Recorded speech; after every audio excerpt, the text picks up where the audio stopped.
white trim going out of style? I made a post about whether or not I should change the paint color or paint my trim white, and the vast majority of people said to keep the trim wood and not painted white. That was across all my social media platforms. I was legit shocked. There were only 2 comments where people said to paint the trim white. The rest of you all told me to keep it wood. Let me show you the difference. In this room, I already painted the trim white.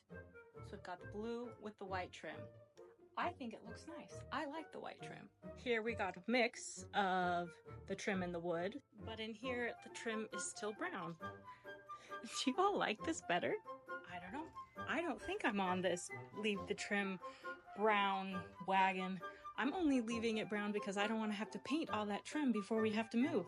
I like this white trim better.